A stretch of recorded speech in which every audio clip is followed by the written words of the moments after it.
Hi guys, this is Lashette from Scarlet Moon Creations, and this is my mid-September reading wrap-up. Yes, I'm back to mid-month wrap-ups. And I'll talk about the books that I read in the first half of the month as part of Bookoplathon and the Magical Readathon, as well as the Read Your Stuff, read what you got, readathon. There will be an outfit change shortly, so let's get into the books.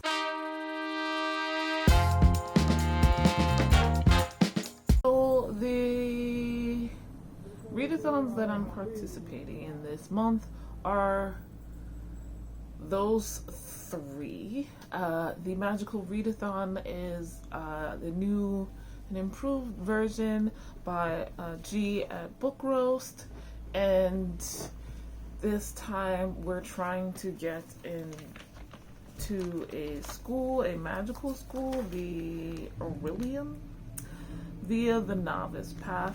I'll link in the description to her explanation video so you know all the prompts. So I will, in my September wrap-up video, go over all the prompts that I actually completed. At this point, I can only talk about the ones that I think will fit because I read as I go. I get most of my books from the library, and I don't always know what's gonna fit.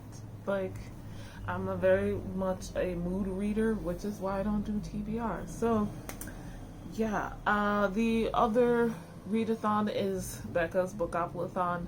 I'm a big fan of Becca and the books, and she's been doing Bookopoly for several years now. I've been following her since before that, but last year she started Bookoplathon, where she creates a Monopoly board based off of book prompts and lets the rest of us play along with her. And this is the month-long version, and again, I'm rolling as I go, so I roll the dice as I'm roughly halfway through the previous book, so I have time for the library to request the library books and get them in if necessary. And the last readathon, the Read What You Got readathon, is by Shades and Pages and in Sharonda_Isadora over on Twitter. And it's a readathon that only runs from the 1st to the 22nd. The previous two are all month long. And you are to read what you got. Only books, whether they're physical, ebook, audiobooks that you own or that you already have out from the library, in a bid to read what you got. I found out about this, I think, the day before it started, or maybe on September 1st, and I thought, this is a good idea. Okay, so the first book I finished in the month of September was not for Bookoplathon,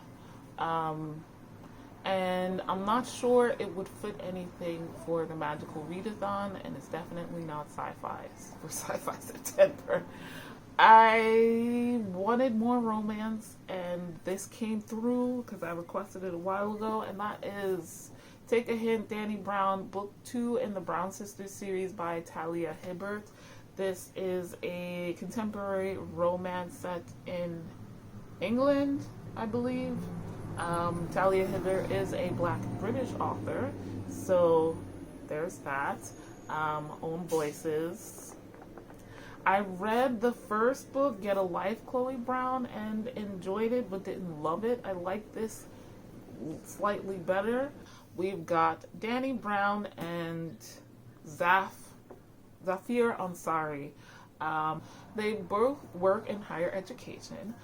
Zafir is a former rugby player, professional rugby player who left professional rugby playing. He got the security guard position, but he's also the founder of a youth program that helps young guys deal with their emotions, get in touch with their emotions and their mental health via rugby. So what happens is they're friends. Dani is a bisexual black woman. Zafir is a, as far as I'm aware, straight white man. White man. Oh my God, no. Brown man. He is a lapsed, for lack of a better word, Muslim. I'm a practicing witch as well. So when I heard that Dani Brown is a practicing witch, I was like, why has no one ever mentioned this? I would have picked this up sooner. During a routine workplace fire drill in the building, she gets in the elevator gets stuck.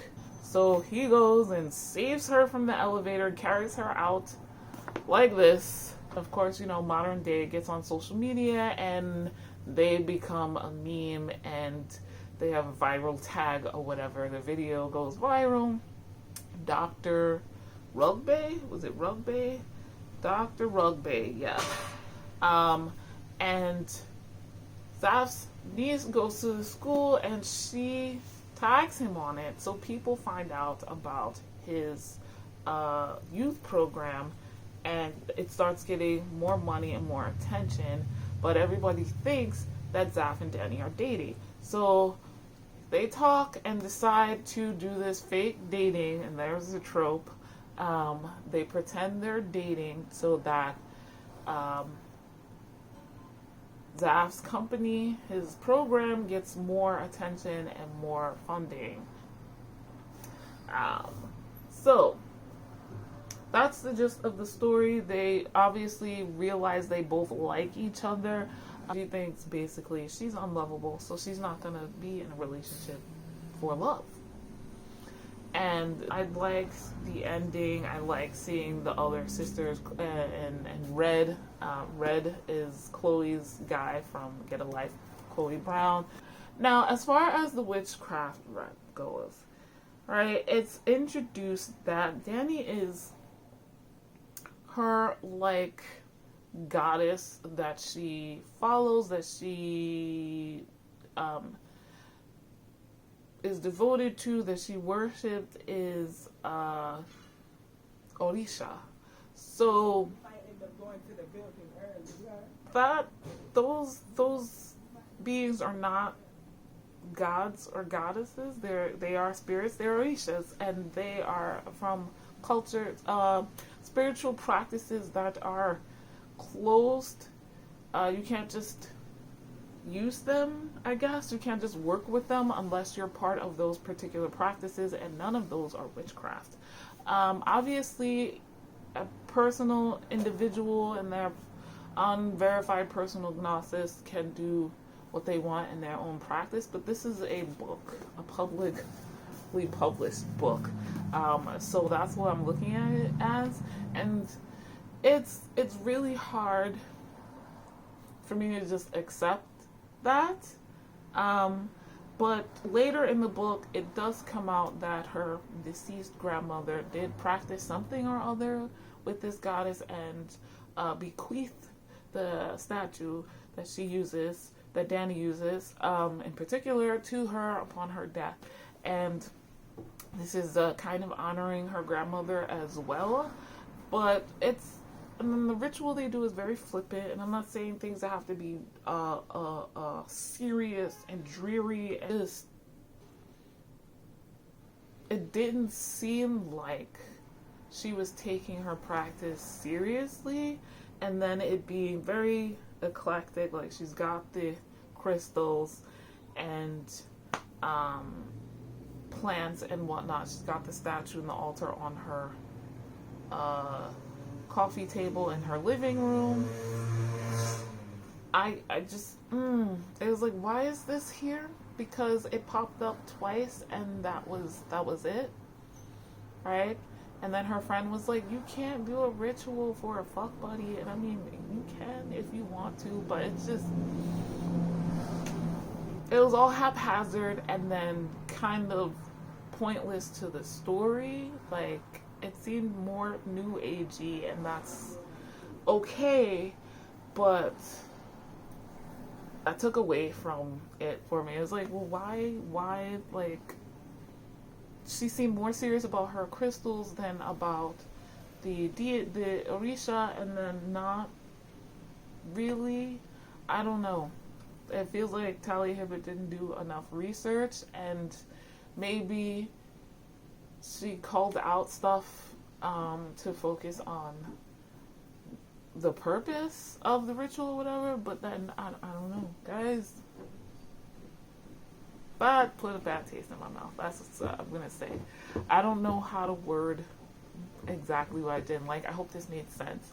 And like I said, I've seen a couple of Muslim reviewers discuss how they felt about Zafir being a non-practicing Muslim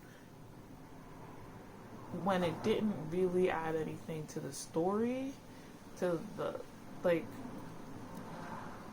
and the question is, does it need to add something to the story? Because that, what they were saying about that representation very much felt similar to how I feel about the witchcraft representation, and these both being spiritual practices, religious practices. Seems like that's the issue in this. The previous book fits the read what you got prompt. It fits that. I had the book out from the library and I really needed to read it. Take a hint, Dani Brown, before it went back. So that got done. That's one for a readathon. And the next book I read is Bringing Down the Duke by Evie Dunmore. This is an adult historical romance set in the 1800s, and I read this for Bookoplathon. I landed on buzzwords, and these particular buzzwords were like people, so that those words had to be on the cover or in the title, and I was struggling because none of the books I wanted to read or owned had anything like that.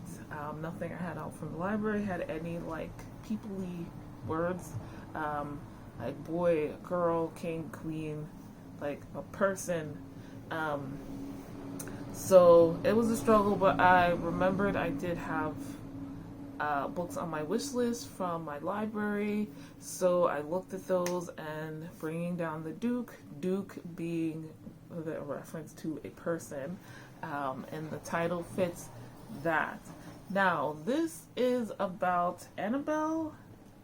Yes, Annabelle is a poor vicar's daughter who works for the local gentry as like a governess, though they treat her like shit. And because she was a vicar's daughter, because her father was loving and it was just the two of them, she learned a lot more and had a very educational interest. And something happened with her and her past, which made her wind up working for the local gentry and for little to no money. Anyway, so Oxford University is letting its first female students in, and Annabelle really wants to go, so she winds up getting a scholarship from a women's suffragette group, and the thing is, they will pay for her to go to Oxford, but she has to support the group. Reluctantly, her employer lets her go, and chaos ensues because now she has all of this stuff to do. She's trying to balance going to school for the this college university level and do all the suffragette work, which is a lot of appealing to the men. There was only men in the government at this time, except for the Queen of England, and trying to get them to change the laws so women can keep their property and it doesn't go to another man in their lives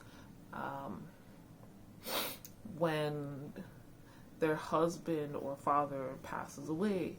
So there's that. In the process of doing this, Annabelle meets the Duke of Montgomery, Sebastian, and he's a cold guy because, of course, that's how we do these things. And Sebastian is the eldest son of a very old dukedom. You know, these dukes, they all came over with that one guy.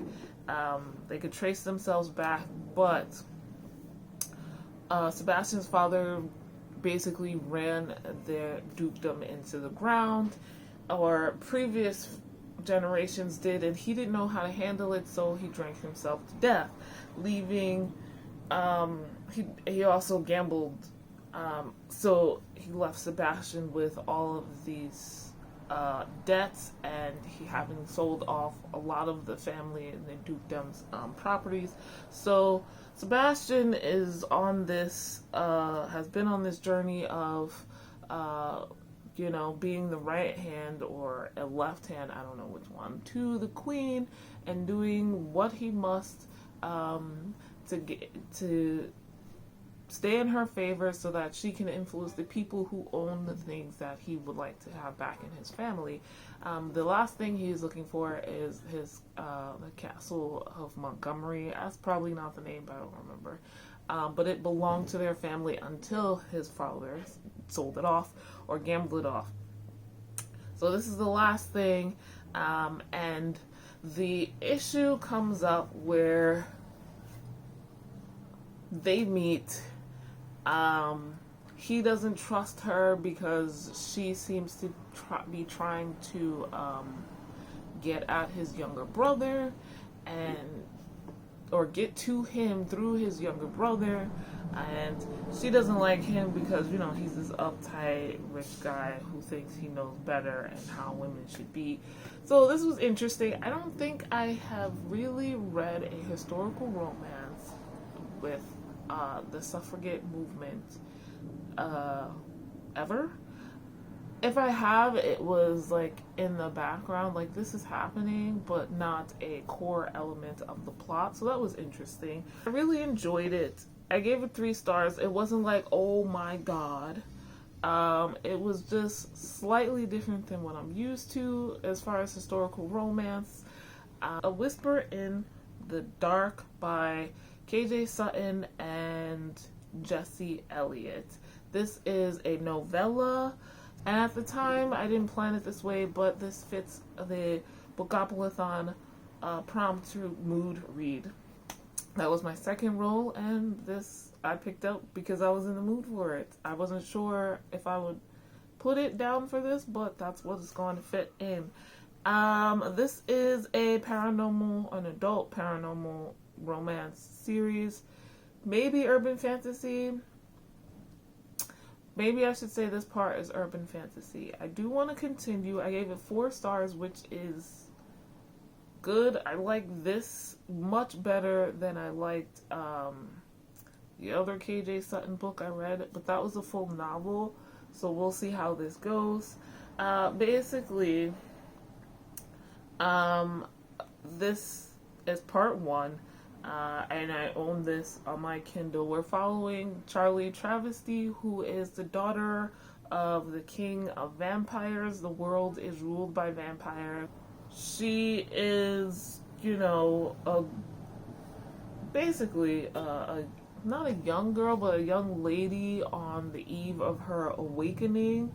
And this is when vampires go to sleep and they wake up and their eyes change to a certain color, and that's how you know what their affinity is, what their, I don't know about abilities, but what they're good at in life, and that's where they go from there. She seems to be like the youngest daughter, or one of the youngest daughters. She's very pampered. Before this, she was just going out clubbing, and she's really into books and learning and that kind of thing. Not studying so much, but she does like reading and writing. So yeah, she has a mother, but they're not very close. So anyway, Charlie goes to sleep and wakes up the next day, and her eyes are a color that they should not be there. The color of those who vampires usually kill, particularly the royal vampires.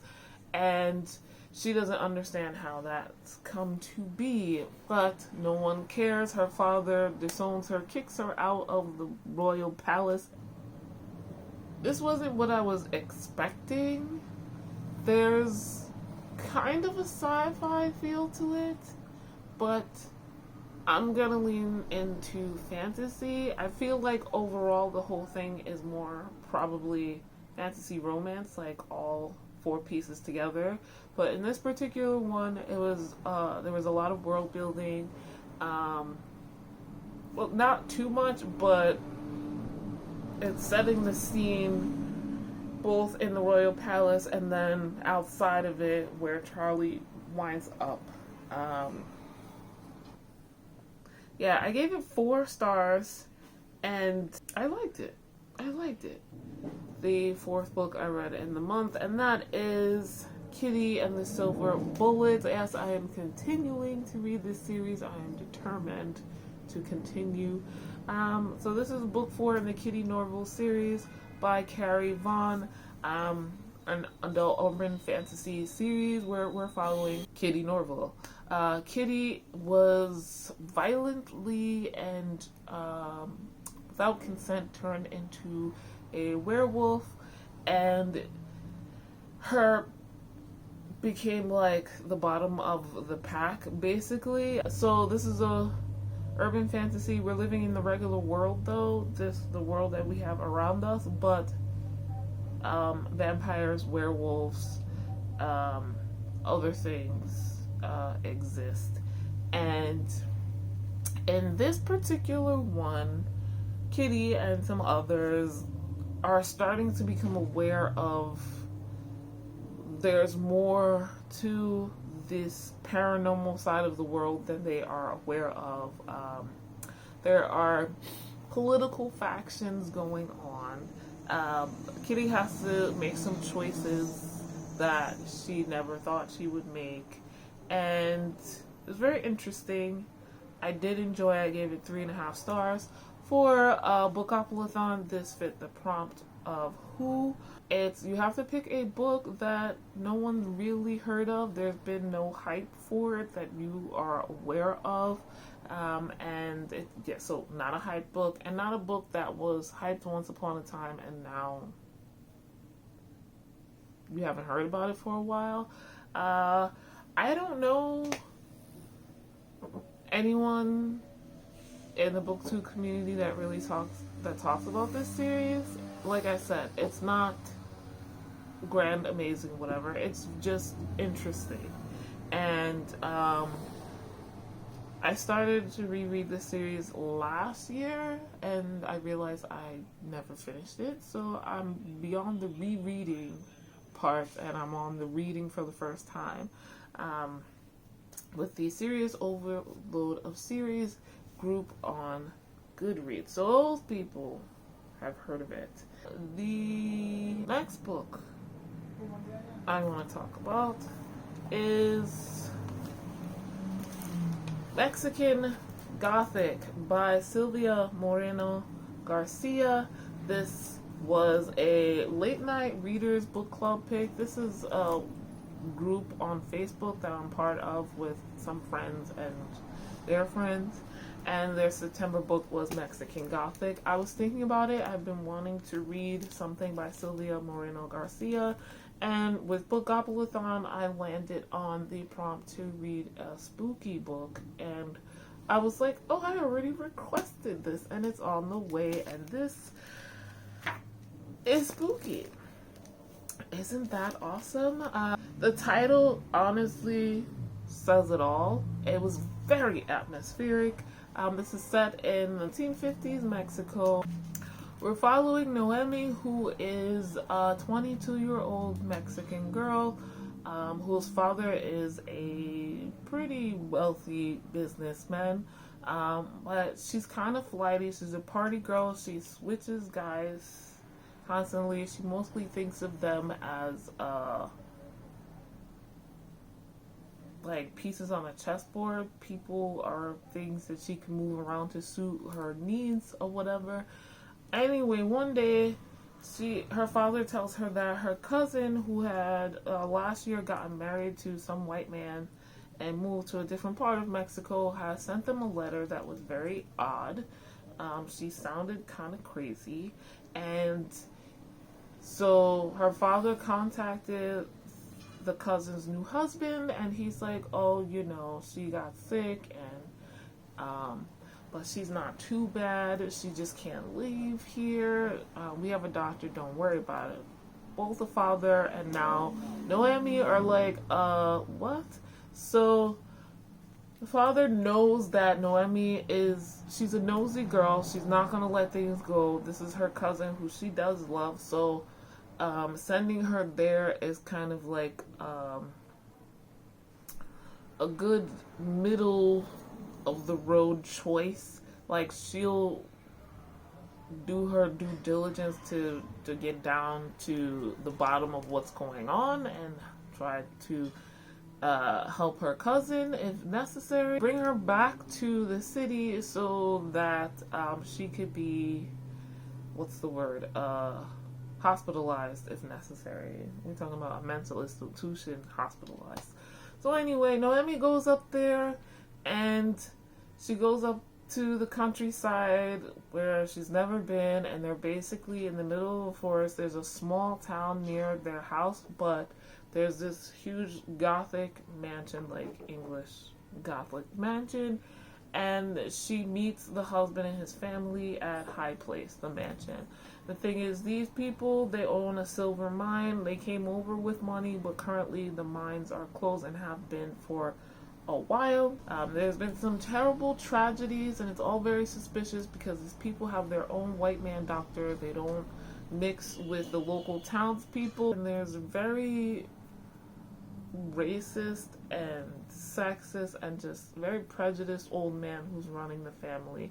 And her cousin, is acting odd, but Noemi's not trying to take none of this shit, and she finds an ally in a young guy in the family.